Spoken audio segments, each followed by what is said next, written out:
যার মুখ থেকে অযাচিত, বেহুদা, অপ্রাসঙ্গিক, মিথ্যা সঞ্চারিপূর্ণ কোনো কথা যার মুখ থেকে একবারের জন্য শুনলাম না, সেই লোকটা যে আল্লাহর নবী হবে, অন্তত আমি তার স্ত্রী হয়ে আমি কখনো অমান্য করতে পারবো না। আপনি যে আল্লাহর নবী হবেন এটা 100% সত্য। জোরে বলুন সুবহানাল্লাহ। এই কথা শোনার সঙ্গে সঙ্গে আল্লাহ রাসূল খুব খুশি হয়ে গেলেন।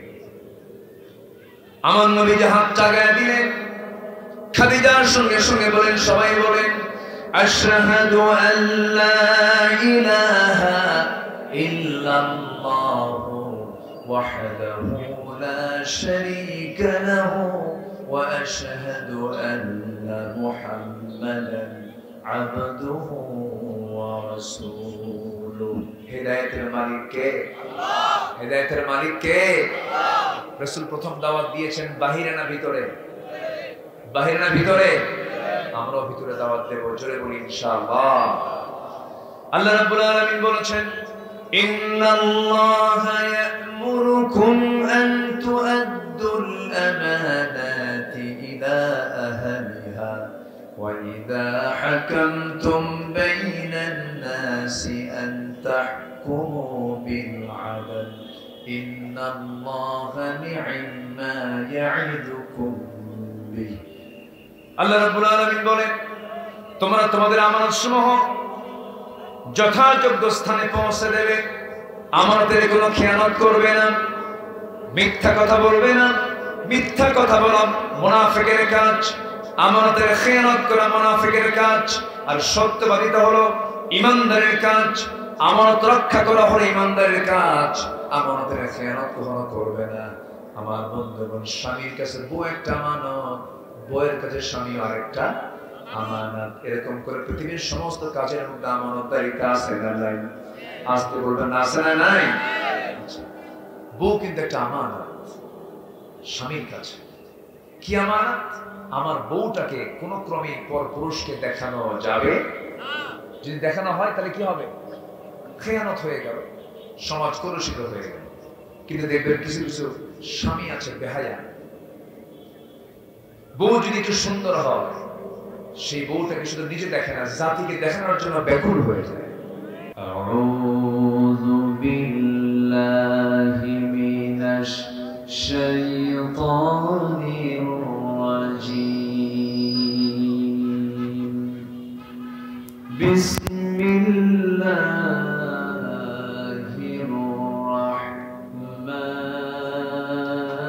রাহমানির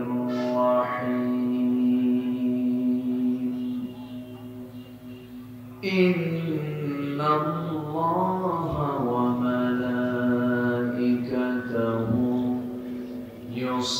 ইউসাল্লুনা আলান নবী ইয়া আইয়ুহাল্লাযীনা আমানু সাল্লু আলাইহি ওয়া সাল্লিমু تسليما اللهم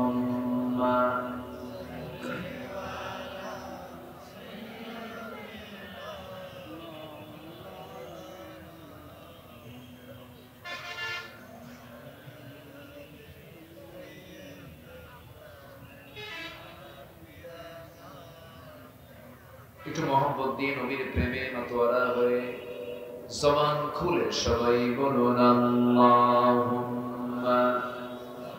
সাল্লি আলা সাইয়্যিদিনা মাওলানা মুহাম্মদ ওয়া আলা আলি সাইয়্যিদিনা।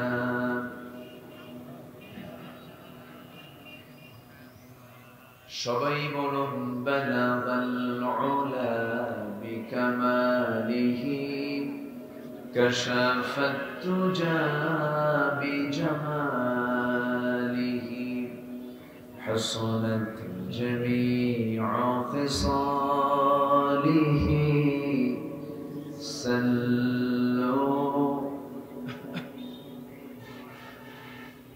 সিরা سراج الملة تمهي فخر دو عالم دلبر مولاه شريف الأنبياء نسخا كل أديان ذكره بلغ العلا بكماله كشف التجى بجماله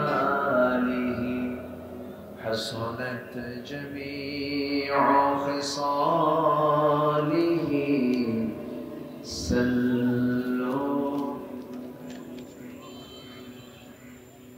আমি কোরআনের সুর মাঝে শুনেছি যে নাম আযালির সুর মাঝেও শুনেছি সে নাম ও নাম শুনেছি আমি আমার হৃদয় হে রাসূল নবীজি তোমায়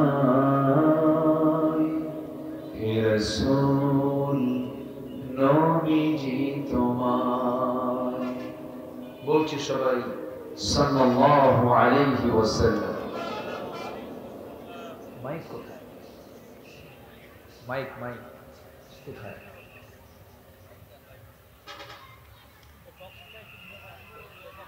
কিছু বলা যাবে না, মঞ্চে কিছু আওয়াজ নেই।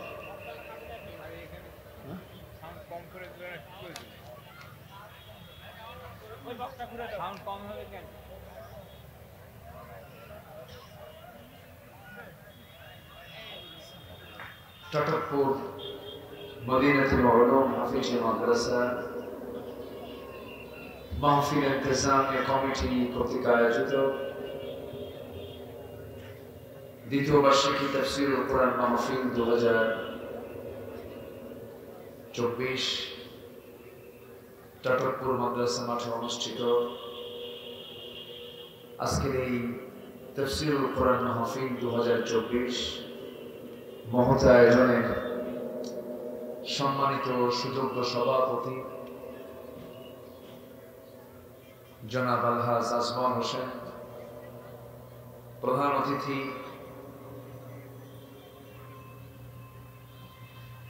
অধ্যাপক ডাক্তার এজেডএম জাহিদ হোসেন, কথা বলেছেন আমার পূর্বে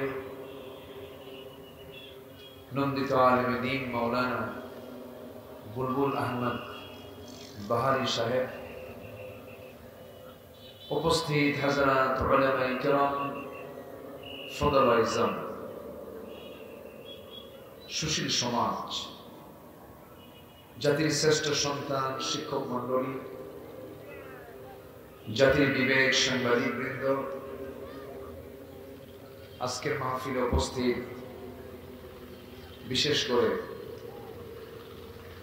প্রধান আকর্ষণ দূরে ও কাছে বিভিন্ন স্থান থেকে ছুটে আসা কালিমার ঝান্ডাবাহী, তাওহীদের পতাকাবাহী, দ্বীন ইসলামের নরসারদুল বীর মুজাহিদ, প্রাণ প্রিয় সম্মানিত দ্বীন ভাইরা, আড়ালে বসে আছেন শ্রদ্ধেয়া সম্মানিত মা বোনেরা। আলোচনার সূচনায় আনুষ্ঠানিকতার মধ্য দিয়ে আমার পক্ষ থেকে আবারও দিল খোলা সালাম, আসসালামু আলাইকুম ওয়া রাহমাতুল্লাহি ওয়া বারাকাতুহু।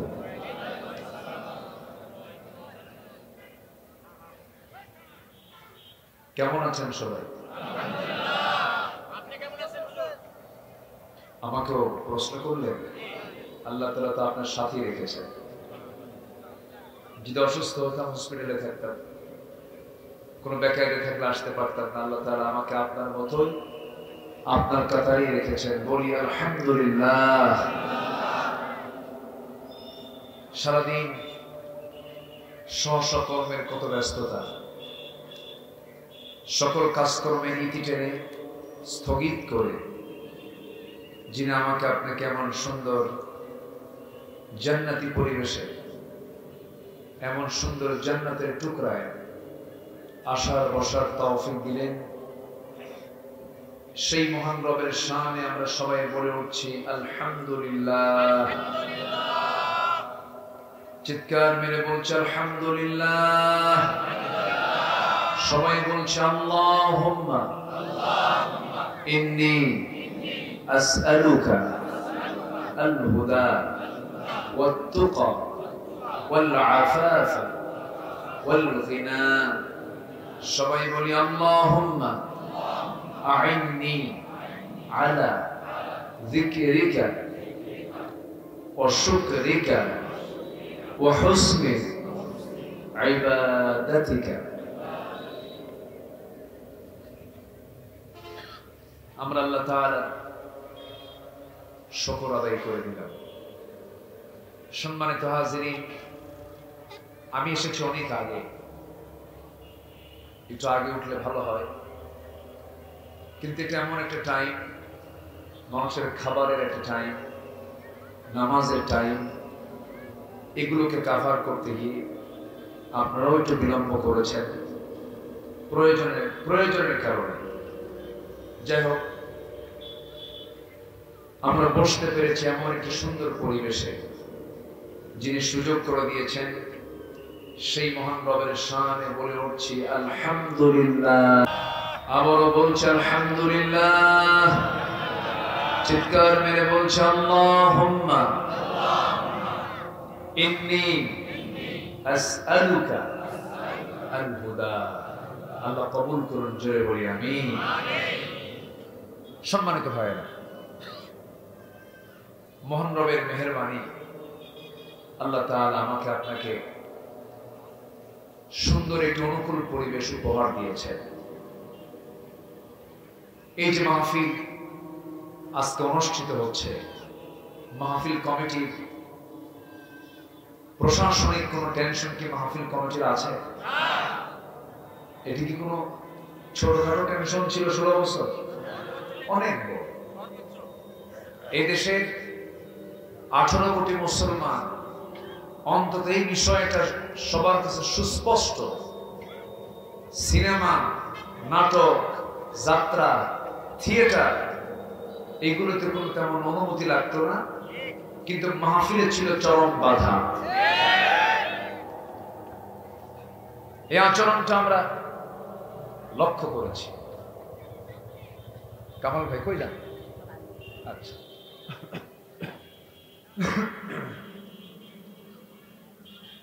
মাহফিল কমিটি ছিল থানার কাছে এক দাগী আসামির মতো, আর যারা আলেম ওলামা তারা তো ছিল তাদের জাতীয় দুশমন।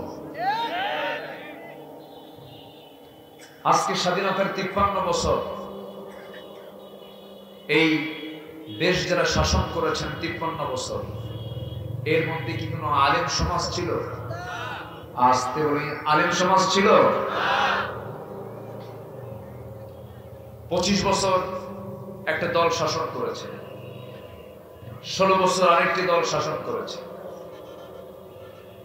9 বছর আরেকটি দল শাসন করেছে। কেয়ারটেকার গভর্নমেন্ট সহ মোট 53 বছর এই দেশ যারা শাসন করেছিল তাদের পরিচয় ছিল কিন্তু মুসলমান। কিন্তু মুসলমান হয়ে এই 53 বছরে কোন শাসক ইসলাম দিয়ে তারা দেশ চালায় নাই। রাগ করতেছেন মনে হয় আপনারা? যদি ইসলাম দিয়ে দেশ চালাতো, সমাজে সুদ থাকতো না, সমাজে বেগানা নারীর অবাধ বিচরণ এটা থাকতো না। যদি ইসলাম দিয়ে দেশ চালাতো, জেনার কোনো লাইসেন্স থাকতো না। ইসলাম দিয়ে যদি দেশ চলতো, মাত্র 5% মুসলমান এদেশে নামাজ পড়তো না। তাহলে বোঝা গেল 53 বছর মুসলমান দেশ চালাইছে ইসলাম দিয়া না অন্য কিছু দিয়া? ইসলাম দিয়ে তারা দেশ চালায় না। এটা কি ক্লিয়ার? বিষয়টা ক্লিয়ার? ক্লিয়ার তো? আসুন, আমি আজকে মাইকের ফিটনেসটা ভালো পাচ্ছি না। আমার মঞ্চে আমার কেমন যেন একটা আওয়াজ আমি নিজেও টের পাচ্ছি না ভালো করে। আপনারা শুনতে পাচ্ছেন তো? আপনাদের মাইকটা আবার ভিন্ন, ওখানে মনে হয় হর্ন দিয়েছেন না? হর্ন দিয়েছেন তো, আমার এটা দিচ্ছেন। হ্যাঁ, বন্ধ করে আমি শুনবো কেন? আপনাদের মাইক রাখেন না এখানে, মঞ্চে কোনো মাইক নাই তো, এগুলোর তো কন্ডিশন ভালো না।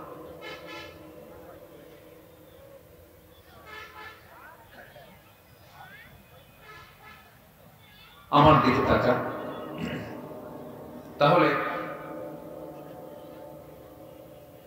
আমরা মুসলমান কিন্তু ইসলামকে মানতে চাই না, এই বিষয়টা কিন্তু ক্লিয়ার। ইসলামের কথা বললে অনেকের গায়ে জ্বালা পোড়া করে, ইসলামের কথা বললে অনেকে গাত্রদাহ শুরু হয়ে যায়, অথচ সে মুসলিম পরিবারের সঙ্গে, এবং বলে ফেলে যে এই মধ্যযুগ আইন আধুনিক দুনিয়াতে চলতে পারে না। যেরকম নাউজুবিল্লাহ বলার লোক আছে না নাই? কেন হচ্ছে এগুলো? এগুলোর মূল কারণ হলো এই 18 বছর, এই 16 বছর সহ বিগত স্বাধীনতার 53 বছর, এর আগে পাকিস্তান ছিল, এর আগে ব্রিটিশ ছিল, হলো এই দেশে প্রায় 190 বছর।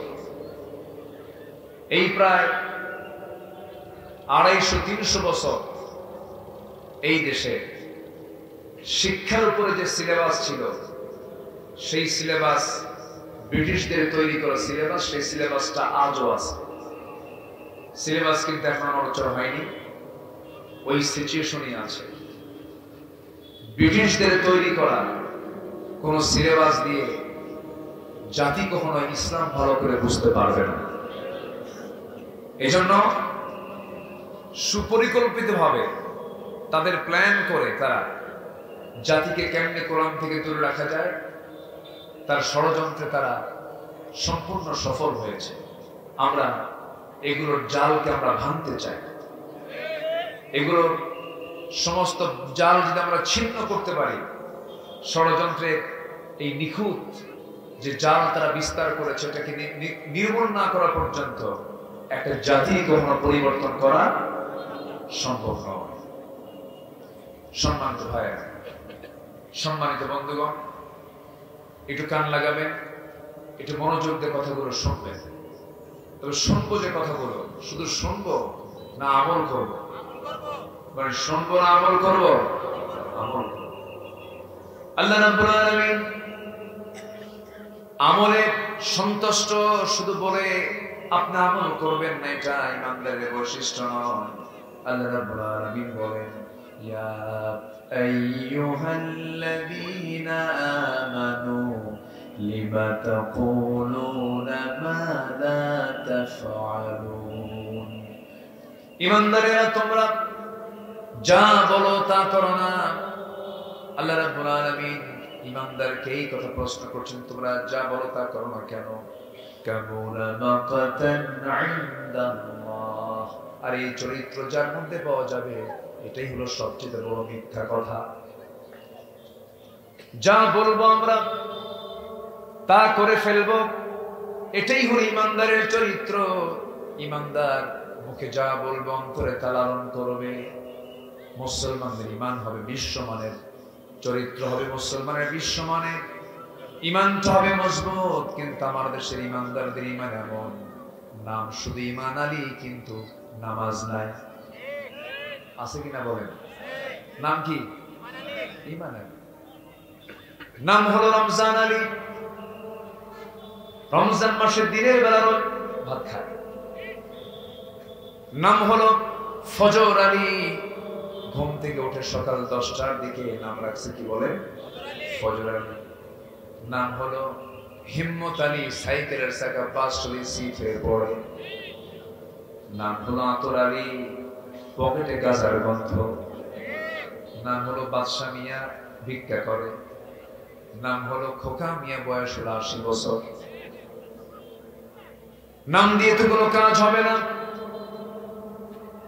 আল্লাহ রাব্বুল আলামিন নামের বদৌলতে বান্দাকে নাজাত দিবেন না। আল্লাহ রাব্বুল আলামিন বলছেন ইন্না খালাকনাকুম মিন যাকারিন ওয়া উনসা ওয়া জাআলনাকুম শুউবান ওয়া ক্বাবাইলা লিতাআরাফু ইন্না আকরামাকুম ইনদাল্লাহি আতকাকুম।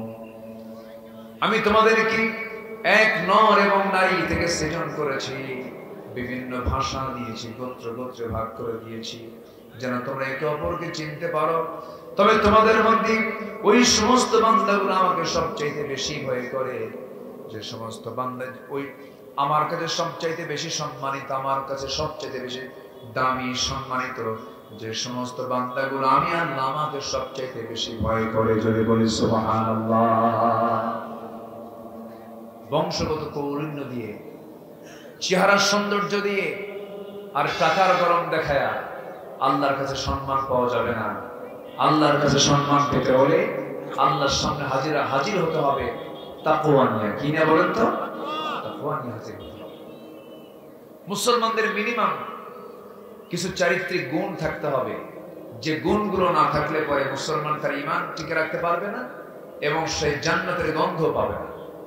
আমাদের দিন শেষে আমরা ফিরে যাব কার কাছে? আসতে বলবেন না, কার কাছে? আল্লাহর কাছে আমরা ফিরে যাব। দিন শেষে তার কাছে আমাদের ধারণা দিতে হবে এবং বিচারের মুখোমুখি হতে হবে। আমার গোটা জীবনে প্রতিটা সেকেন্ডে পাই টু পাই হিসাব নেবেন তিনি আমার কে? আল্লাহ তাআলা। তো এই জীবনের চলাচলে আমাদের চারিত্রিক সৌন্দর্য কেমন হওয়া দরকার, এই বিষয়টা আমি আজকে প্রয়োজন মনে করে, জাতির জন্য প্রয়োজন মনে করে আমি এই বিষয়টা আজকে নিয়ে আমি কিছু কথা বলতে চাচ্ছি। মুসলমানদের চারিত্রিক গুণটা কেমন থাকা চাই? মোটামুটি ভাবে কোনো বান্দার ভিতরে যদি 14 থেকে 15টি এই জাতীয় গুণ যদি পাওয়া যায়, চারিত্রিক গুণাবলী উপস্থিতি যদি কারোর মধ্যে থেকে যায়, তাহলে ভাবতে হবে ওই লোকটা জান্নাতের বাসিন্দা। এটা কি আমার কথা না আল্লাহর কথা? আসতে বলবেন না, কার কথা? আল্লাহর কথা। আসুন, একজন ইমানদারের চারিত্রিক সৌন্দর্য হওয়ার জন্য, চারিত্রিক গুণাবলী অর্জন করার জন্য 14টা বিষয় মাথায় রাখতে হবে। আমি কি একটাও বলেছি? আসুন আমরা একটা একটা করে পর্যায়ক্রমে বলে ফেলবো। ওমা তাওফীকি ইল্লা বিল্লাহ আলাইহি তাওয়াক্কালতু ওয়া ইলাইহি উনীব। আসুন মূল পর্বের দিকে আস্তে আস্তে চলে যাচ্ছি। তাহলে একজন ইমানদারের যতগুলো গুণ আছে এর মধ্যে 1 নম্বর গুণ হতে হবে হলো সত্যবাদিতা, সততা। সততা যদি কারোর মধ্যে না থাকে, হক যদি কারোর মধ্যে না থাকে, তাহলে সেই লোকটার ঠিকানা হয়ে যাবে জাহান্নাম। এবং সত্য কথার ব্যাপারে আল্লাহ তাআলা এতটাই গুরুত্ব দিয়েছেন, যদি কারো মুখ থেকে সত্য কথা বের করে ফেলে তার ভুল আমলগুলো আল্লাহ পাক ইবাদত করে চালায়া দিবেন। আল্লাহ রাব্বুল আলামিন বলেন, ইয়া আইয়ুহাল্লাযীনা আমানুত্তাকুল্লাহা ওয়া কুলু قولا سديدا يصلح لكم أعمالكم ويغفر لكم ذنوبكم ومن يطع الله ورسوله فقد فاز فوزا عظيما جربوا الله ইমানদাররা তোমরা আল্লাহকে ভয় করো। নাম্বার 1, আল্লাহকে ভয় করো এবং সোজা সাপটা কথা বলে, অকুলু কওলান সাদীদা, স্ট্রেট কথা বলবে, নিকন শুনে নিয়ে বিনিয়ে পেশ খাটায়া নেগেটিভ হারাম কোন পরিবেশ তৈরি করার জন্য তোমরা এমন করে কথা বলো না। তোমরা যখন কারোর সঙ্গে কথা বলবে সোজা সাপটা কথা বলবে। এই হুকুমটা হলো কার? আসতে বলবেন না, কার? আল্লাহ তাআলা। অকুলু কওলান সাদীদা, সোজা সাপটা কথা বলবে। কোন অন্যায় কাজ, অন্যায় কথা যখন শুনবে সেই সময় তোমার 1 নম্বর দায়িত্ব হলো হাত দিয়ে প্রতিহত করবে। নাম্বার 2 হলো মুখ দিয়ে তুমি প্রতিবাদ করবে। মুখের ভাষা নেই, হাতের কোনো ভাষা নাই, সেই সময় তুমি অন্তর দিয়ে ঘৃণা করবে আর মনে মনে চিন্তা করবে এই 3 নাম্বার স্তরের যে ঈমানটা মাঝে মাঝে হেরেও যেতে পারে। চেষ্টা করতে হবে ঈমানদারের জীবনে 1 নাম্বার কাজ দিয়ে অন্যায়কে মিটিয়ে দেওয়া, অর্থাৎ হাত দিয়ে সকল অন্যায়কে মিটিয়ে দেওয়া। এটা হচ্ছে সবচেয়ে মজবুত ঈমানের পরিচয়। আল্লাহু আকবার বলেন। সম্মানিত ভাইরা, কিন্তু সেই সত্যবাদিতা আমার দেশে নেই বললেই চলে। বিশেষ করে যারা নেতৃস্থানীয় ব্যক্তিবর্গ, এর ম্যাক্সিমাম ভণ্ড এবং প্রতারক। একটু মাথায় রাখবেন কথাগুলো। ম্যাক্সিমাম এরা কম ধোঁকাবাজি করেনি। বিগত সরকার ক্ষমতায় আসার আগে বলেছিল, আমরা যদি ক্ষমতায় যেতে পারি প্রয়োজনে মদিনার সনদে দেশ চালাবো। শোনেন না আপনারা? শোনেন নাই? বলেছিল। সম্মানিত বন্ধুগণ, মদিনার সনদে হয়নি, মোদির সনদে চলেছে।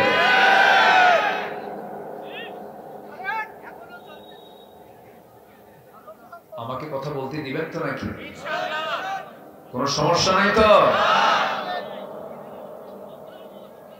আমাদেরকে 16 বছর কথা বলতে দেয়নি, মঞ্চ থেকে নেমে দিয়েছে, মঞ্চ গুলি করেছে, আগুন ধরিয়ে দিয়েছে, মাইক কেড়ে নিয়েছে। সম্মানিত বন্ধুগণ, যে জাতি, যে নেতাই ইসলাম নিয়ে যখনই ষড়যন্ত্র করেছে, তাদেরকে আল্লাহ তাআলা ইতিহাসের আস্থা করে নিক্ষেপ করেছে।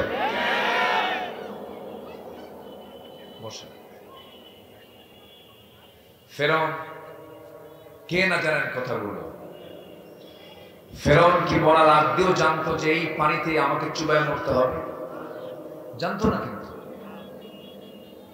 সে 2 মিনিট আগেও জানে না এই দড়িয়ে আমার মরণ হবে। নমরুদ ন্যাংরামোর সাথে বিদায় নিয়েছে, ফেরাউনের পতন হয়েছে পানিতে চুবান খেয়ে। আবু জেহেলের পতন হয়েছে একটা শিশুর হাতে আঘাতের মধ্য দিয়ে। যুগে যুগে যারা ইসলাম নিয়ে, দ্বীন নিয়ে, কোরআন নিয়ে, আল্লাহর জীবন বিধান নিয়ে যারাই ষড়যন্ত্র করেছে, তাদের পরিণত হয়েছে আবু জেহেল, হামান, নমরুদের মতো। সম্মানিত ভাই, আমাদের দেশের এক শ্রেণীর রাজনীতির মূল পুঁজি হলো মিথ্যা। কিন্তু আল্লাহ তাআলা বলছেন, ঈমানদারের 1 নম্বর গুণ হবে সে সত্যবাদিতা নিয়ে থাকবে। কি নিয়ে থাকবে বলেন তো? সত্যবাদিতা, অর্থাৎ তার মুখ থেকে মিথ্যা কখনো কোনো কথা বের হবে না, ভাউতাবাজি কোনো কথা বের হবে না, বেফাঁস কোনো কথা বের হবে না। একটা ঈমানদারের সবচেয়ে বড় ব্যক্তিত্ব হলো তার মুখ থেকে অযাচিত, অপ্রাসঙ্গিক, অপ্রয়োজনীয়, অর্থহীন একটা কথা তার মুখ থেকে বের হবে না। এটা হচ্ছে ঈমানদারের 1 নম্বর গুণ। কোরআনের আলোকে একজন ঈমানদারের মোটামুটি 14 থেকে 15টা গুণ যদি অর্জন হয়ে যায়, তার জান্নাতে যেতে আর কোনো বাধা হবে না। তার মধ্যে 1 নম্বর বললাম, আমরা কি হব বলেন তো? আসতে হবে। কি হব আমরা? সত্যবাদী। সন্তানদেরকে সততা শিখিয়ে দেব। সন্তানদের কখনো বলবো না মিথ্যা কথা বলো, পরিবারকে কখনো বলবো না মিথ্যা কথা বলো, ব্যবসা করতে নিয়ে মিথ্যা কথা বলবো না। সত্য এমন একটা জিনিসের নাম, যার মুখে সত্য কথা আছে তার জন্য জান্নাত আছে। মিথ্যা মানে হলো ধ্বংস। মিথ্যা মানুষকে জাহান্নামের দিকে নিয়ে যায়। কে না জানেন একজন বিশাল ব্যক্তি ছিলেন, জিলান শহরে তার বাড়ি। বড় একজন পীর সাহেব, তিনি ছিলেন আব্দুল কাদের জিলানী। এই এত বড় আল্লাহওয়ালা, তিনি যখন ছোট্ট 7 থেকে 8 বছর বয়সের যখন বাচ্চা ছিলেন, তার মা দিন শিক্ষা শেখানোর জন্য, ইলম শেখানোর জন্য তাকে দূরে একটা মাদ্রাসায় নিয়ে রেখে আসবে। মাদ্রাসায় ভর্তি করে দেবে। সবকিছু চূড়ান্ত হয়ে গেছে, দিনক্ষণ ঠিক হয়ে গেছে, মা যেতে পারলেন না। মা তার সন্তান আব্দুল কাদেরকে বলছেন, সন্তান রে, আমি তোমার হাতে কিছু স্বর্ণ মুদ্রা দিয়ে দিলাম, এই স্বর্ণ মুদ্রা নিয়ে তুমি চলে যাবে, মাদ্রাসায় পড়াশোনা করবে। যখন তোমার এই মুদ্রাগুলো আবার যখন হেরে যাবে, ফুরে যাবে, আবার আমি তোমার কাছে পাঠায় দেব। কিন্তু বাবা, আমার কলিজার টুকরা সন্তান, তোমাকে একটা নসিহত করছি, একটা মাত্র নসিহত তোমাকে করতে, যে আমার সন্তান আব্দুল কাদের, জীবনে বেঁচে থাকতে কোনোদিন একটা মিথ্যা কথা কখনো বলবা না। এই যে একটা পারিবারিক শিক্ষা দেওয়া হলো। আব্দুল কাদের জিলানী তিনি চলে গেছেন মাদ্রাসায় শেখার জন্য, রাস্তা দিয়ে রওনা দিয়েছেন। মাসুদে ডাকাতি শুরু হয়ে গেছে, সবার কাছ থেকে সবকিছু নিয়ে নিল। সামনে আব্দুল কাদের জিলানী ছোট্ট মানুষ সামনে পড়ে গেলে বলে ফেললো, ও ছোট্ট ছেলে, তোমার হাতে কি আছে? তোমার দেহে যা কিছু আছে সব দিয়ে দাও। সঙ্গে সঙ্গে আব্দুল কাদের জিলানী বললেন, আমার দেহের মধ্যে সবকিছু আছে, স্বর্ণ মুদ্রাও আছে, কোনো কিছু বাদ নাই, চাইলেই দিয়ে দেব, কিন্তু না নিলে ভালো হয়, আমার দিন শিখতে হবে, আমি দিন মাদ্রাসায় যাচ্ছি। সঙ্গে সঙ্গে ডাকাতদের ভিতরে উল্টা রিয়াকশন শুরু হয়ে গেল। মনে মনে চিন্তা করতেছে, আরে এই ছোট্ট বাচ্চার জীবনে মিথ্যা কথা বলে নাই, কি সুন্দর করে সত্য কথা বলে দিল। মারাও লাগলো না, কিছুই করা লাগলো না, পকেটের স্বর্ণ মুদ্রাগুলো বের করে দিল। তাদের মধ্যে একটা চেঞ্জ চলে আসলো। আব্দুল কাদের জিলানীকে প্রশ্ন করা হলো, তুমি তো মিথ্যা কথা বললে না, সব কিছু বলে দেবে, কারণটা কি? আব্দুল কাদের জিলানী বলছেন, আমার মা বেদা মানুষ, আমার মা পরহেজগার মানুষ, আমার মা শুধু একটা কথা বলি বাইরে বের করে দিলেন, বাবা, জীবনে জিহ্বা দিয়ে একটা মিথ্যা কথা কখনো বলবা না। আমার বন্ধুগণ, আমার ভাইয়েরা, সে আব্দুল কাদের জিলানী পারিবারিক শিক্ষা নিয়েছেন, পারিবারিক শিক্ষার মধ্য দিয়ে সততা শিখেছেন। আমাদের পারিবারিক ভাবে সততার শিক্ষা দেওয়ার দরকার আছে না নাই? আসতে বলবেন না, আছে না নাই? ওমরে ফারুকের নাম সবাই শুনছেন তো, শোনেন নাই? কয় নাম্বার খলিফা? 2 নাম্বার খলিফা। অনেকদিন আগে এক মাহফিলে বললাম, ওমরে ফারুককে চিনেন কে? সামনে থেকে একটা ছোট্ট ছেলে দাঁড়ায় বলে, হুজুর, আমাদের বাড়ির তো তলায় ভাড়া থাকে। ওমর যে কি ছিলেন! প্রেজেন্ট ওয়ার্ল্ডে শুধু একটা ওমরও যদি থাকতো, গোটা পৃথিবী সব ঠান্ডা হয়ে যেত। প্যালেস্টাইন, বাইতুল মুকাদ্দাস আজকে এরকম থাকে। ওমরের মতো একটা নেতা থাকলে পরে সব ইহুদির বাচ্চা সব কবরে চলে যেত।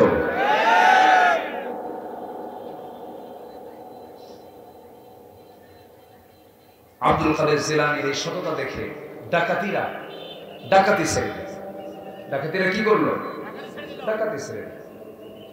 এই ছোট্ট বাচ্চা থেকে আমাদের শিক্ষা আছে। আর আমাদের মিথ্যা ছাড়া ব্যবসা হয় না, মিথ্যা ছাড়া কোনো কাজ হয় না।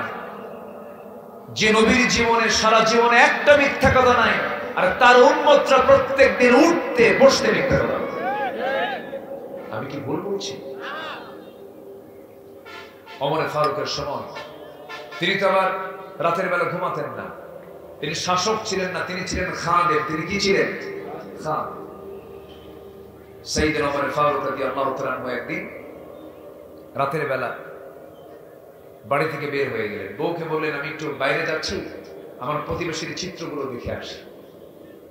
ঘুরতে ঘুরতেই হঠাৎ করে তিনি একটা বাড়ির সামনে গিয়ে দাঁড়ালেন। ভিতর থেকে 2 জন মহিলার কথোপকথন, কনভারসেশন তিনি শুনতেছেন। মা এবং মেয়ে 2 জন কথা বলতেছে।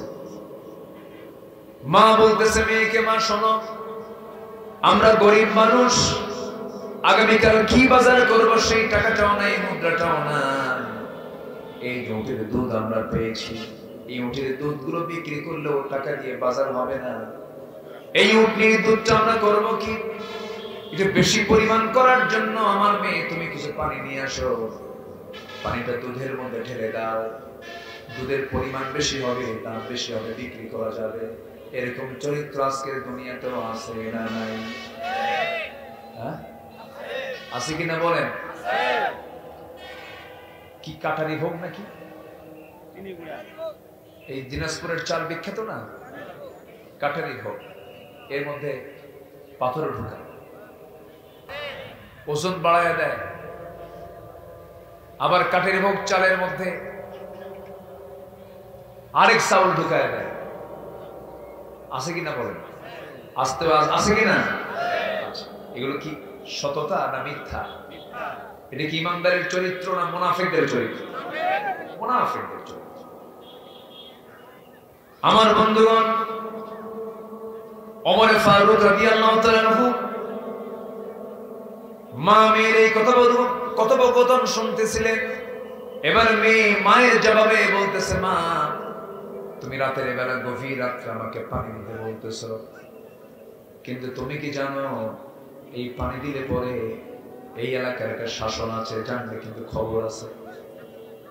সঙ্গে সঙ্গে মা তার মেয়েকে বলতেছে, মা শোনো, তুমি এই গভীর রাত্রিতে অন্ধকারে ঘরের মধ্যে দুধের মধ্যে পানি মিশাবে, ওমরের পার্লামেন্ট কেউ জানবে না, ওমরও জানবে না, দিয়ে দাও পানি।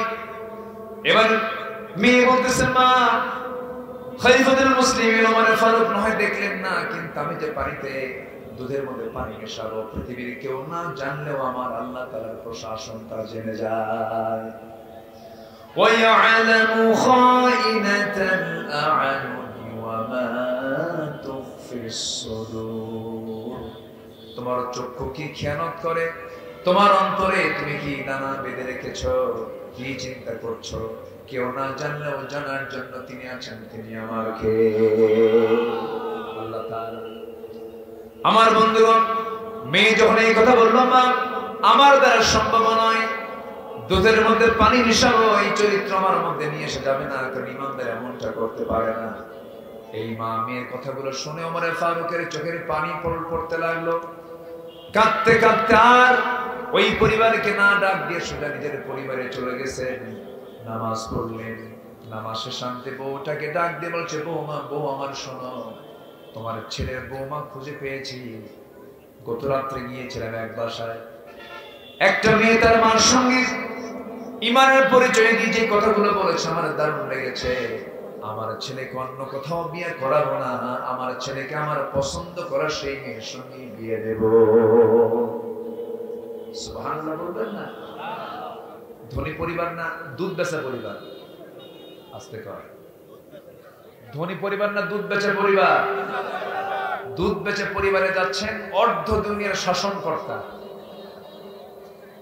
অর্ধ দুনিয়ার শাসন করতে যাচ্ছেন দুধ বেচে পরিবার আত্মীয়তা করতে। মেয়ে কি বলে, বউকে ডাক দিয়ে বলছে, এই বাড়িতে একটা মেয়ে আছে, সে আলোতেও আল্লাহকে ভয় পায়, অন্ধকারেও আল্লাহকে ভয় পায়, ওই মেয়েটাই হবে আমার ছেলের বৌমা। আল্লাহু আকবার বলুন। আমার ছেলের স্ত্রী হবে। আজকে মেয়ে নির্বাচন করতে গিয়ে, ছেলে নির্বাচন করতে গিয়ে কত কিছুকে দেখা লাগে। ছেলে বাঁচতে গিয়ে দেখে ছেলে কি করে, কি মাস্টার্স পাস, কি চাকরি করে সরকারি, ও হবে না, দেখো তো মঙ্গল গ্রহে অফিস আছে নাকি। কি আমি কি ভুল বলতেছি? আবার মেয়ে দেখতে গিয়ে একটা বার বলে না সে নামাজ পড়ে কিনা, তার মধ্যে পর্দা আছে কিনা। এই সমস্ত দেখার কোনো বালাই আজকের সমাজে নাই।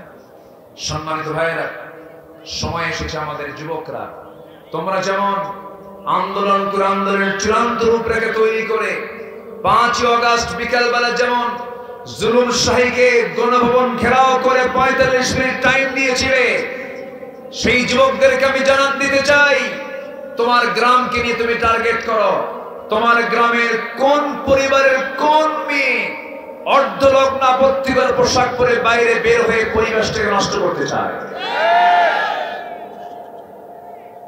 যুবকরা, তোমরা তালিকা করো, তোমার গ্রামের কোন কোন মাতব্বররা নামাজ পড়ে না। সোজা বলে দিবা, চাচা আপনি মাতব্বরি করেন, আমরা মাতব্বরি মানবো, নামাজ পড়েন। নামাজ পড়বেন না, মাতব্বরি চলবে না। কি আসতে কখনো যুবকরা, ঠিক কিনা? গর্জে ওঠো। আমরা একটি নতুন বাংলাদেশ গড়তে চাই, গ্রামের ভিতরে তালিকা করে ফেলো কারা নামাজ পড়ে আর কারা নামাজ পড়ে না। যারা নামাজ পড়ে, নামাজ যারা পড়ে না তাদের দ্বারস্থ হও, তাদের কাছে চলে যাও। বিগত 16 বছর শিক্ষকরা পর্যন্ত ছাত্রদেরকে শাসন করতে পারে নাই। শিক্ষকের হাত পা বাইন্দা পুকুরে ফেলে দিচ্ছে। জানেন না আপনারা? জানেন না? আপনারা জানেন না? এগুলো পুকুরে ফেলে দিচ্ছে। কি করে নাই তারা? সম্মানিত ভাইয়েরা, সম্মানিত বন্ধুগণ, একটি পরিবর্তন আমরা দেখতে চাই। সেই পরিবর্তন অন্য কিছু দিয়ে দেখতে চাই না।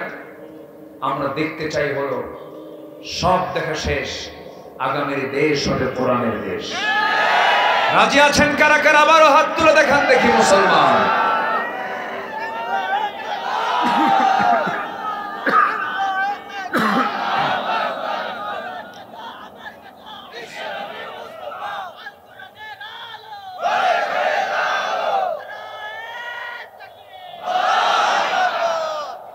কষ্ট পাচ্ছেন মনে হয়?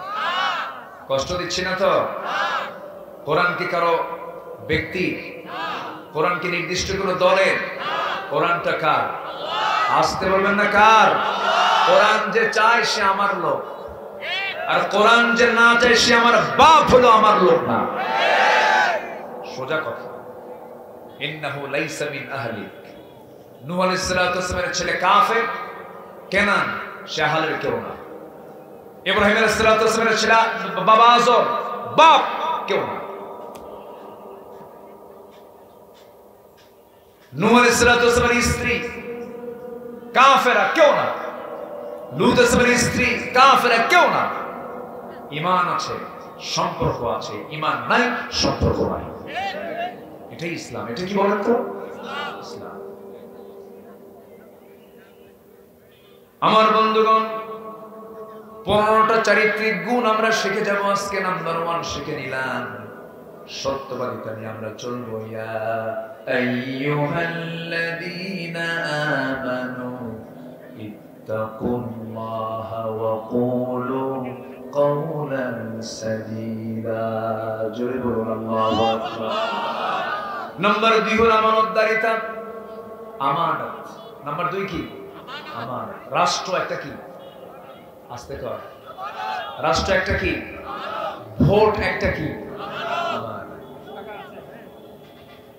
বসেন বসেন বসেন।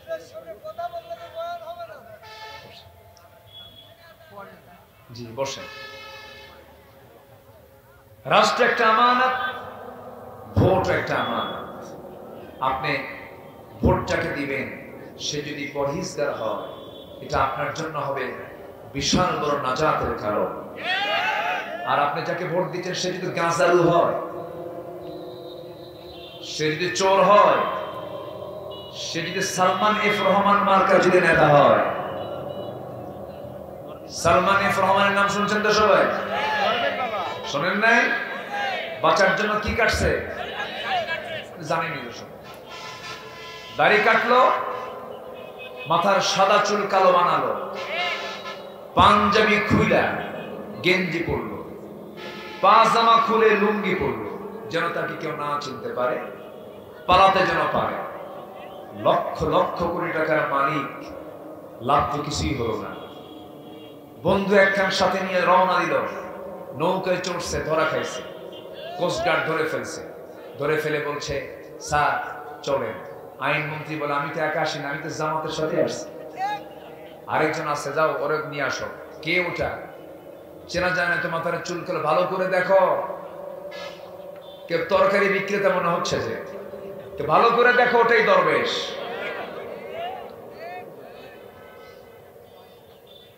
আরেকজন বিচারপতি শামসুদ্দিন মানিক নাকি, এই বেয়াদব আমার নামেও তালিকা করেছিল।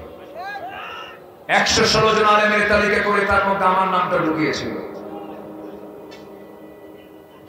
সিলেট গিয়ে ধরা খেয়েছে, সিলেটবাসী বিসি আউট করে দিয়েছে। এখন আমাদের সময় এসেছে এই নাস্তিক বাম রামদের তালিকা করা। ঠিক কিনা বলেন? সম্প্রতি গত পরশুদিন নতুন করে একজন উপদেষ্টা হয়েছেন, যে লোকটা তার বউয়ের বউকে নিয়ে ব্যবসা করে। অশ্লীল নাটক, সিনেমা জগৎ হচ্ছে যাদের পেশা, যাদের চরিত্রের ন্যূনতম কোনো গুণাবলী নাই, যারা সারা জীবন ইসলামের বিরুদ্ধচারণ করেছে, ওই সমস্ত ব্যক্তিদের নেতৃত্ব আমরা মানি না।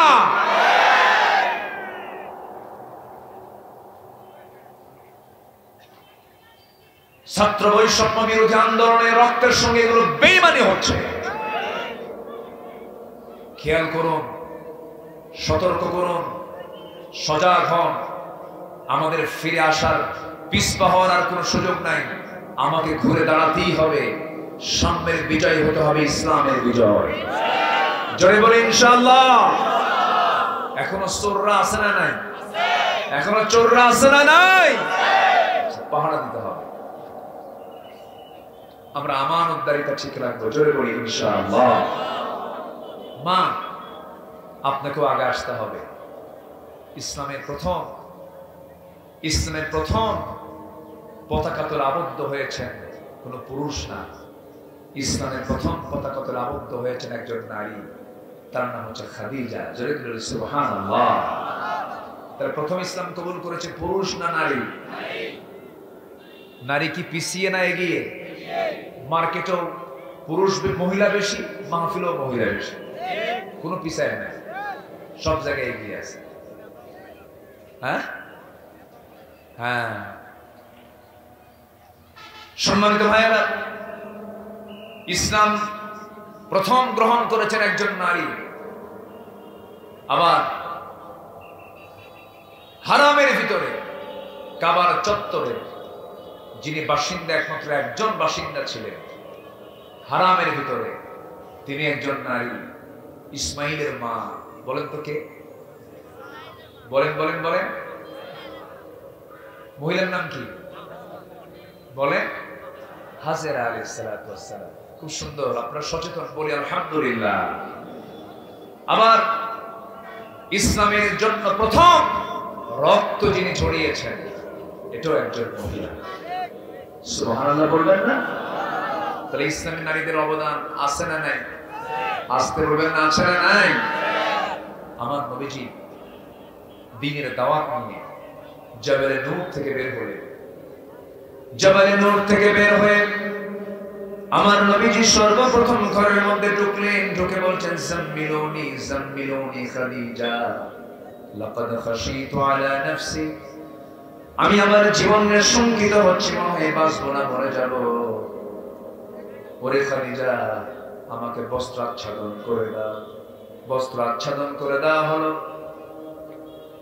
খাদিজা রাদিয়াল্লাহু তাআলা বললেন, আমার স্বামী, আপনার কি হয়েছে বলুন। তিনি বলছেন, শোনো, আমার কাছে ওহী নাযিল হয়েছে, কোরআন নামক কিতাব আমার কাছে আল্লাহ পাক নাযিল করেছেন।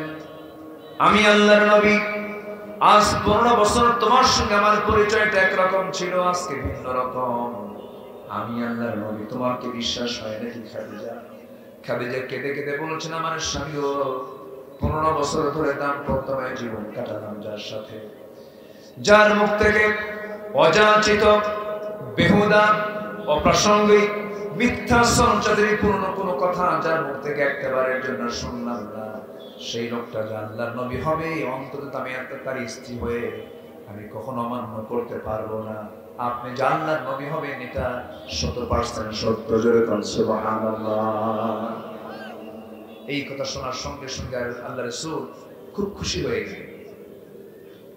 আমার নবী যে হাত চাগায় দিলেন, খাদিজার সঙ্গে সঙ্গে বলেন, সবাই বলেন, আশহাদু আল্লা ইলাহা ইল্লাল্লাহু ওয়াহদাহু লা শারীকা লাহু ওয়া আশহাদু আন্না মুহাম্মাদান আবদুহু ওয়া রাসূলুহু।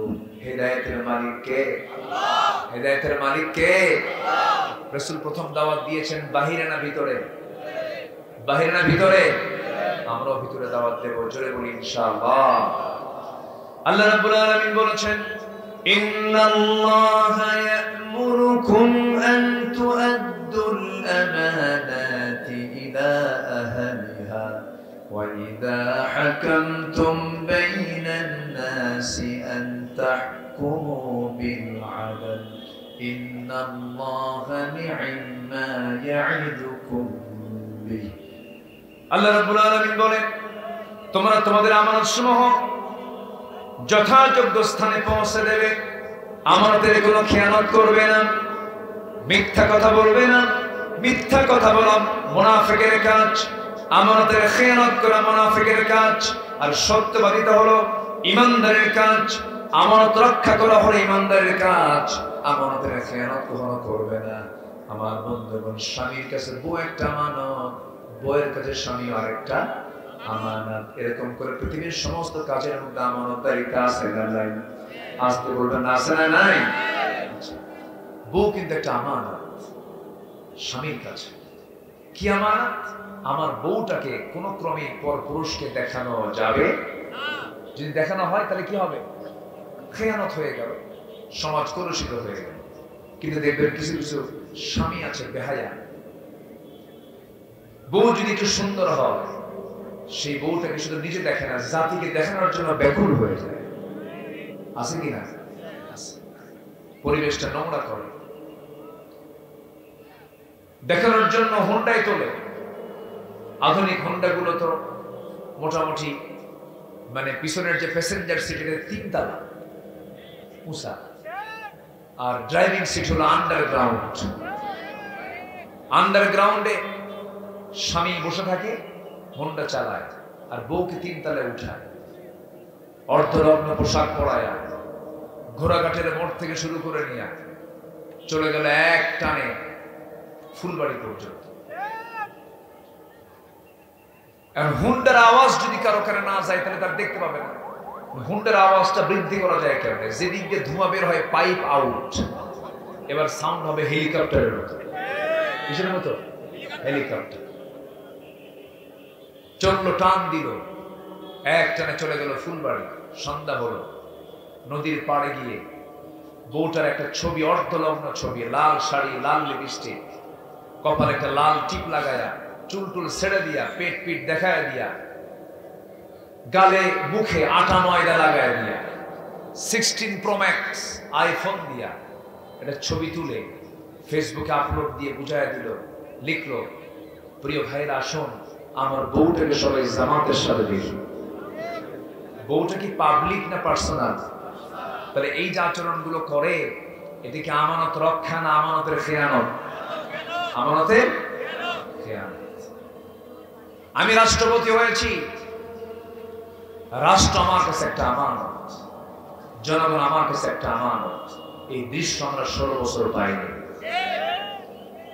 একটা স্বাধীন দেশে আয়না ঘর নির্মিত হয়েছে সে আয়না ঘরে আমি নিজে গিয়েছি আয়না ঘরের দুজন ওই আয়না ঘরে তারা ছিলেন দীর্ঘ 8 বছর মীর কাসেম আলীর ছেলে ব্যারিস্টার আরমান আমি যখন তাকে বললাম ভাইজান আপনি কেমন করে 7-8টা বছর কাটিয়েছেন তিনি বললেন দেখেন এই 8 বছর আগে আমার বাবাকে তারা খুন করেছে ফাঁসি দিয়েছে আমি যেদিন আয়না ঘর থেকে বের হই সেদিন আমি জানতে পেরেছি আমার বাবা 8 বছর আগে ইন্তেকাল করেছে এর ব্রিগেডিয়ার জেনারেল আব্দুল হাই আমান আজমি আমি ওনাকে বললাম আপনার সময়গুলো কেমনে কাটলো তিনি কেঁদে কেঁদে বললেন সূর্য আল্লাহর দেয়া একটা নিয়ামত আমি 8টা বছর সূর্যের চেহারা পর্যন্ত দেখতে পাইনি 5 আগস্ট না আসলে পরে এই চিত্রগুলো আপনারা জানতেন না কত মার কোলটি খালি হয়েছে রাষ্ট্রের দায়িত্ব পালন করে এই সমস্ত আচরণ করা কি রাষ্ট্রের আমানত রক্ষা না আমানত ভঙ্গ করা আমানত ভঙ্গ করা হয়েছে অসংখ্য আলেমকে জেলখানায় ঢোকানো হয়েছে আমার কি দোষ ছিল ভাই 2018 সালে আমাকে চট করে নিয়ে চলে গেল জেলখানায় ঢোকায় দিল জেলখানায় ঢোকা মাত্রই সামনে দিকে এক মুরব্বী চাচার বয়স 85 বছর আমাকে দেখিয়ে লম্বা একখান সালাম দিয়ে বলে হুজুর আপনি জেলখানায় খুব খুশি হলাম বললাম খুশি হলেন কেন মানুষকে জেলখানে ঢুকলে খুশি হয়, হুজুর ওয়াজ শুনি দূরে দূরে, মুসাফা করতে পারি না, আরে এত কাছে আসছেন, একদম কাছে থেকে ওয়াজ শুনবো। খুব খুশি হয়েছে। বললাম চাচা আপনার মামলা কি? বলে বাবা আমার বয়স 85 বছর, আমার মামলা দিছে বিস্ফোরক মামলা। আচ্ছা 85 বছরের বুড়া মানুষ কি ককটেল মারে? ককটেল মারতে পারবে? তার হাতে সেই শক্তি আছে? সেই মামলা দিয়েছে। এহসানুল হক মিলন শিক্ষা প্রতিমন্ত্রী, তার বিরুদ্ধে দিয়েছিল বেনেটি ব্যাক্সেলের মামলা।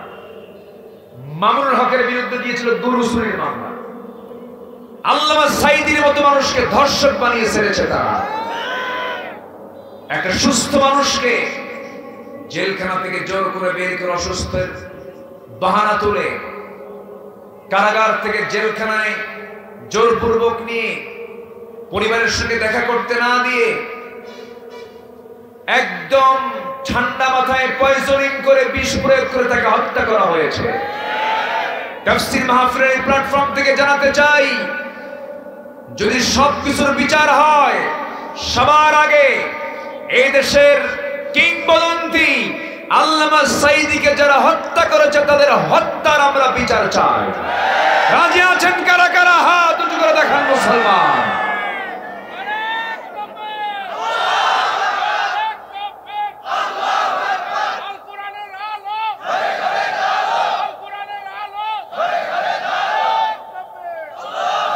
আল্লাহ কবুল করুন, জোরে বলি আমিন। সম্মানিত ভাইয়েরা, সম্মানিত বন্ধুগণ, ইসলাম বিরোধী কোন ষড়যন্ত্র আমরা বাংলার জমিনে হতে দেব না, দেব না, দেব না। কোন চোর বাটপার যেন নেতৃত্বে না আসে। পাহারা দিতে হবে যুবকরা, চরিত্র সুন্দর করে। এই জন্য আমি আজকে সাবজেক্ট নিয়েছি চারিত্রিক গুণগুলো কি হওয়া দরকার। সততা, বলো 1 নাম্বার কি? নাম্বার 2 হলো আমানতদারিতা, জোরে বলি ইনশাআল্লাহ। নাম্বার 3 হলো ধৈর্যশীলতা, ধৈর্য থাকতে হবে, ধৈর্যের পিরামিড হতে হবে। আল্লাহু আকবার। আসিয়া ছিলেন ধৈর্যের একটা পিরামিড। ঈমান কেমনে লালন করেছেন। স্বামীর বিরোধিতা, সমাজের বিরোধিতা, রাষ্ট্রের বিরোধিতা, এমন কোন বিরোধিতা নাই যা তার জীবনে আসে নাই। সব কিছুকে মাইনাস করে ঈমান রক্ষা করে দুনিয়া থেকে বিদায় নিয়েছেন, বাতিল শক্তির কাছে মাথা নত করেন নাই। এটাই হলো ধৈর্য। এটা কি বলেন তো? ধৈর্য। আজকে মাদের প্রসঙ্গ একটু এসেছে, যখন ইসলামের প্রথম দিন গ্রহণ করেছে পুরুষ না নারী? আচ্ছা, এরপরে হারামের ভিতরে আল্লাহর ঘর কাবার ভিতরের বাসিন্দা ছিলেন একজনকে নারী। ইসলামের জন্য জীবন দিয়েছেন সর্বপ্রথম একজন নারী। তার নাম কি বলেন তো? সুমাইয়া। বলি আলহামদুলিল্লাহ। আরেকটা নারীর কথা বের হলো, কে বলেন তো? বলেন কারবো, বলেন কারবো। অনেক মহিলা আছে, হুজুর আমার স্বামী খুব খারাপ। ফেরাউনের চেয়ে তো খারাপ।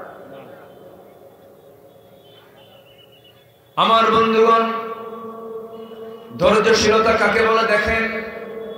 আসিয়া আলাইহিস সালাম যখন সত্যটাকে জানতে পারলেন, কালেমা গ্রহণ করে নিলেন, সঙ্গে সঙ্গে ফেরাউনের কানে চলে গেল। ফেরাউন বলল, আসিয়া শুনতে পেলাম তুমি নাকি কালেমা গ্রহণ করেছো। আসিয়া বলছেন, স্বামী আমার আপনি শুনলেন কেন? দেখেন, আশহাদু আল্লা ইলাহা ইল্লাল্লাহ ওয়াহদাহু লা শারীকা লাহ। কথা বলার সঙ্গে সঙ্গে ফেরাউন বলছে, আসিয়া চরম বেঈমানি করলাম আমার সাথে। দেখেন বেঈমান কি করে। চরম বেঈমানি করলাম আমার সাথে। তুমি আমার বউ, আমার পরিবার, আমার রাষ্ট্রের বিরুদ্ধে অবস্থান নিয়েছ। তুমি কি জানো পরিবারটা তছনছ হয়ে যাবে। তোমার কন্যা সন্তানগুলোকে আমি গরম তেলের মধ্যে তুলে নিয়ে ভাজা মাছের মতো দুনিয়া থেকে বিদায় করে দেব। তুমি কি করতে চাও বলো, তোমাকেও দুনিয়া থেকে বিদায় করব। আসিয়া বলছেন, স্বামী আমার পরিবারে চলে যাবে, স্বামী চলে যাবে, সন্তান চলে যাবে, আমার জীবন চলে যাবে, কিন্তু আমার ঈমান কখনো চলে যেতে দেব না।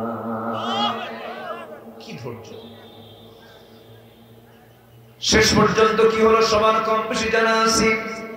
ফেরাউন করলো কি, জান্নাত রেডি করে ফেললো। জান্নাত রেডি করে আসিয়া সালামের সামনে পাঠায় দিল।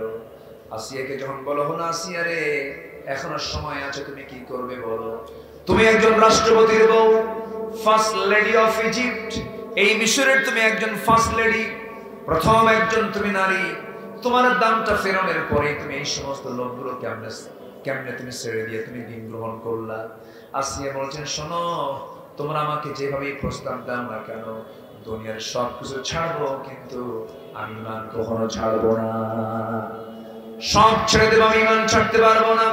শেষ পর্যন্ত জান্নাত তার সামনে হাজির হয়ে গেছে। জান্নাত যখন তার কপালে যখন করাতটা লাগায় দিল, সেই সময় আসিয়া আলাইহিস সালাম একটা দোয়া করেছিলেন। সেই দোয়াটা 4000 বছর আগে তিনি করেছিলেন, কিন্তু সেই দোয়াটা স্থান পেয়েছে 1500 বছর আগে কোরআনের মধ্যে আল্লাহ পাক তা জানিয়ে দিয়েছেন। মানে সেই আসিয়া কি দোয়া করেছেন? রব্বি বিলি ইনদাকা বাইতান ফিল জান্নাতি ওয়া নাজ্জিনি মিন ফিরআউনা ওয়া আমালিহি। আল্লাহ, তুমি আমাকে বানায় দাও একটা ঘর, আমি তোমার কাছে একটা ঘর আমি চাই। অথচ সর্বনিম্ন জান্নাত হবে 10টা পৃথিবীর মতো একটা জান্নাত একটা বান্দার জন্য। তিনি একটা ছোট্ট ঘর চাইলেন, কিন্তু তিনি শর্ত জোড়ালেন, আল্লাহ, আমাকে তুমি যে একটা ছোট্ট ঘর দিবা, সেই ঘরটা হওয়া চাই তোমার ঘরের দেওয়ালের সাথে। জোরে বলুন সুবহানাল্লাহ। আল্লাহকে কত কাছে টানলেন, করাত দিয়ে চিরে 2 টুকরা করে শহীদ হয়ে গেলেন। তিনি শাহাদাত বরণ করলেন। দুনিয়াবাসীকে বুঝায় দিলেন, শোনো, ঈমান রক্ষার্থে ধৈর্য নিয়ে প্রয়োজনে স্বামী ত্যাগ করব, পরিবার ত্যাগ করব, জীবন ত্যাগ করব, সমাজ ত্যাগ করব, দুনিয়ার সব কিছু ত্যাগ করব, কিন্তু ঈমান থেকে একটু পরিমাণ নড়া যাবে না। এইজন্য আল্লাহ বলছেন, ধৈর্য ধরো, ধৈর্যের সঙ্গে আমার সম্পর্ক আছে। ধৈর্য লাগবে, ব্যবসা করতে ধৈর্য লাগবে, পরিবার করতে ধৈর্য লাগবে, সমাজ চালাতে ধৈর্য লাগবে, রাষ্ট্র চালাতে ধৈর্য লাগবে। এমন কোন কাজ নেই যে কাজে কি নাই ধৈর্যের প্রয়োজন নাই। ধৈর্যশীল আমরা হব, জোরে বলি ইনশাআল্লাহ। 15টা গুণের মধ্যে আমরা কেবল 3টা গুণ শেষ করতে পেরেছি, আরো আছে মোটামুটি 12টা। এখন বলেন তো, ওয়াজ কি শেষ না শুরু? বলেন তো, ওয়াজ আরো আছে না? বহু ওয়াজ বহু আছে, কিন্তু সময় তো অল্প। আজান হয়ে গেছে আরো আধা ঘন্টা আগে। আমরা মোটামুটি আর একটু হালকা সময় পেয়েছি। একটু কথা বলে আমরা ধীরে ধীরে দোয়ার দিকে চলে যাব। জোরে বলি ইনশাআল্লাহ। ইসলামের জন্য সবচেয়ে সবার আগে যিনি রক্ত ঝরিয়েছেন কোন মহিলা বলেন তো? বলেন কোন মহিলা বলেন তো? সুমাইয়া রাদিয়াল্লাহু তাআলা আনহা। এই পরিবারটা হলো শহীদি পরিবার। সুমাইয়ার স্বামীও শহীদ ছিলেন। আল্লাহু আকবার। আমি কি শেষ করে দেব? তে এই হঠাৎ করে 2-1 জন করে ওঠা শুরু হলো কেন? এই এলাকায় আজকে এর চাইতে বড় জামাত আর হবে? এই জামাত ছেড়ে আপনি যাবেন কোথায়? আমরা এখানে আজান দেব, আমরা নামাজ পড়ব। কেউ ইনশাআল্লাহ বলে? জোরে বলেন, আর একটু জোরে বলেন। কারো কোনো টেনশন? আগে একজন ঘোষণা দিয়েছেন, এই জন্য আমি ওই বিষয়ে আমি যাইনি, কিন্তু অনেকে পরে আসছেন তো তারা চিন্তায় পড়েছেন কি করা যায়, নামাজ নিয়ে কি করা যায়। নামাজ ফরজ, নামাজের কোনো মাফ নাই। আমরা নামাজটা পড়ে নেব যথাসময়ে, জোরে বলি ইনশাআল্লাহ। তো সুমাইয়া, তার স্বামী ছিলেন ইয়াসার রাদিয়াল্লাহু তাআলা আনহু, উনিও শহীদ, আবার স্ত্রীও শহীদ, আবার তার ছেলে একমাত্র আম্মার বিন ইয়াসির, তিনিও শহীদ। আল্লাহু আকবার বলেন। তাহলে একটা পরিবারের স্বামী, স্ত্রী এবং সন্তান তিনটাই শহীদ। তাহলে ওই পরিবারটা কি পরিবার? শহীদের পরিবার। কেমন করে দেখেন, প্রথমে আবু জাহেল ইয়াসারকে বলল, ইয়াসার, শুনতে পেলাম তোমরা নাকি ইসলাম কবুল করেছো। কে? হ্যাঁ। কে ইসলাম কবুল? তোমার সন্তান? হ্যাঁ, আমার সন্তান ইসলাম কবুল করেছে। প্রথমে আম্মারকে ধরা হলো। আম্মারকে ধরে নিয়ে ইয়াং যুবক মারতে মারতে রক্তাক্ত করে ফেলে জমিনে ফেলে দিল। কোন মতো বেঁচে থাকলেন। সঙ্গে সঙ্গে ইয়াসার বাইরে বের হয়ে বলছেন, আবু জাহেলের দলের লোকেরা আমার কলিজার টুকরা আম্মার কি দোষ করেছে, তোমরা তাকে মারতে মারতে রক্তাক্ত করে ফেলে দিলা। ইয়াসার বলছেন, তোমরা যে অপরাধে তোমাদের দৃষ্টিতে আমার সন্তানকে মারতে মারতে রক্তাক্ত করে দিলা, আমিও তো সেই দিন গ্রহণ করে নিয়েছি। সঙ্গে সঙ্গে আবু জেহেল করলো কি, ইয়াসারের দিকে তার বর্ষা লক্ষ্য করে মেরে দিল। ডান হাত ডান পা এক ঘোড়ার পায়ের সঙ্গে লাগায় দিল, বাম পার একটা পায়ের সঙ্গে লাগায় দিয়া দুই দিকে বিপরীত দিকে ঘোড়াটা দাঁড়ায় দিয়া চালায় দিয়া মুরগি রানের মতো দুই টুকরা করে ইয়াসারকে দুনিয়া থেকে বিদায় করা হলো। এই নির্মম দৃশ্য দেখতে পেলেন তার স্ত্রী সুমাইয়া রাদিয়াল্লাহু তাআলা আনহা। সুমাইয়া দেখে বলছেন, আবু জাহেলের দলের লোকেরা আমার সন্তানকে তোমরা মারলে, আমার স্বামীকে দুনিয়া থেকে বিদায় করে দিলা, তোমরা যে কারণে আমার সন্তানকে আহত করলে, আমার স্বামীকে দুনিয়া থেকে বিদায় করলে, সেই কালিমার আমি অসুদাত আমি অনেক আগে পান করে নিয়েছি। আবু জেহেল খেপে গিয়ে রেগে গিয়ে সামনে চলে এলো, মারতে মারতে রক্তাক্ত করে জমিনে ফেলে দিল, হাতের মধ্যে বর্ষা নিয়ে তার কলিজা বরাবর মেরে দিল, বুক দিয়ে ঢুকে পিঠ দিয়ে বের হয়ে গেল। সুমাইয়া দুনিয়া থেকে বিদায় নিয়ে গোটা দুনিয়াবাসীকে বুঝায় দিলেন, ও দুনিয়ার মুসলমান, ঈমান রক্ষার জন্য হাসি মুখে জীবন দেওয়া ভালো, কিন্তু বাতিল শক্তির কাছে মাথা নত করা যাবে না। ঠিক কি না? এটাই হচ্ছে ঈমানের তাজা পরীক্ষা, বাস্তব একটা উদাহরণ। আল্লাহু আকবার বলেন। সম্মানিত ভাইরা, ধৈর্যের মধ্য দিয়ে এগুলো সম্ভব। নাম্বার 4 হলো তাওয়াক্কুল করা, নির্ভরশীলতা। একমাত্র কার উপরে? আসতে বলবেন না, কার উপরে? ওয়া ইয়াতাওয়াক্কাল আলাল্লাহ ফাহুয়া হাসবুহ। আল্লাহ বলছেন, যে ব্যক্তি আমার প্রতি ভরসা করে তার জন্য এতটুকুই যথেষ্ট, আমি সব দায়িত্ব আমি তার নিয়ে নিই। জোরে বলি আল্লাহু আকবার। নাম্বার 5 হলো ইখলাস। নাম্বার 5 কি বলেন তো? আল্লাহ রাব্বুল আলামিন বলেন, ওয়া মা উমিরু ইল্লা লিয়া'বুদুল্লাহা মুখলিসিনা লাহুদ্দিন। আমার বন্ধুগণ, ঈমানদারদের কাজ হবে একনিষ্ঠভাবে দ্বীনকে গ্রহণ করে নেওয়া। নাম্বার 6 হলো আদালত এবং ন্যায় বিচার। যে বান্দার মধ্যে আদালত ঠিক থাকবে, ন্যায় বিচার ঠিক থাকবে, আল্লাহ রাব্বুল আলামিন তাকে জান্নাতের মেহমান বানায় দিবেন। ইয়া আইয়ুহাল্লাযীনা আমানু কুনু কাওয়ামিনা লিল্লাহ শুহাদাআ বিল কিসত। জোরে বলি আল্লাহু আকবার। তোমরা কি করবে? ন্যায় বিচার প্রতিষ্ঠা করবে, আদালত কায়েম করবে। নিজের জন্য এক বিচার, পরের জন্য আরেক বিচার, আছে না নাই? এমনটা করা যাবে আইন সবার জন্য। কি আইন সবার জন্য সমান। এরপরে বহু কথা ছিল, সময় কম, শুধু পয়েন্ট আকারে শেষ করছি। নাম্বার 7 হলো তওবা এবং ক্ষমা প্রার্থনা করা। কার কাছে? আসতে বলবেন না, কার কাছে? নাম্বার 8 হলো দয়া এবং সহানুভূতিশীল হওয়া। খুযিল আফওয়া ওয়া'মুর বিল উরফি ওয়া'রিদ আনিল জাহিলিন। আমার বন্ধুগণ, আমরা ক্ষমা করা শিখবো, দয়া করা শিখবো। আপনি কাউকে দয়া করবেন, আল্লাহ আপনাকে দয়া করবেন। আপনি কাউকে মাফ করবেন, আল্লাহ আপনাকে মাফ করবেন। আল্লাহু আকবার বলেন। নাম্বার 9 হলো তাওয়াদু, নম্রতা। উগ্রতা নয়, নম্রতা। মুমিনদের কথা হবে ছোট ছোট, ব্যবহার হবে বিনয়ী। আল্লাহ আমাদের কেমন চরিত্র হওয়ার তৌফিক দান করুন। জোরে বলি আল্লাহুম্মা আমিন। ওয়া ইবাদুর রাহমানিল্লাযীনা ইয়ামশুনা আলাল আরদি হাওনা ওয়া ইযা খাতাবাহুমুল জাহিলুনা ক্বালু সালামা। নাম্বার 10 হলো কৃতজ্ঞতা। নাম্বার 11 হলো সাহসিকতা, সুজাআহ। নাম্বার 12 হলো নেক কাজের আদেশ এবং অসৎ কাজের নিষেধ। নাম্বার 13 হলো সিকাহ, বিশ্বাসযোগ্যতা। নাম্বার 14 হচ্ছে ইখলাসু ফিল আমাল, নিষ্ঠাবান হওয়া। নাম্বার 15 হলো ধৈর্য এবং সহনশীল হওয়া। এই 15টি গুণ যে বান্দার জীবনে আসবে, ওই বান্দার জন্য 8টা জান্নাত খোলা থাকবে। জোরে বলি সুবহানাল্লাহ। আল্লাহ রাব্বুল আলামিন সবাইকে আমল করার তৌফিক দান করুন।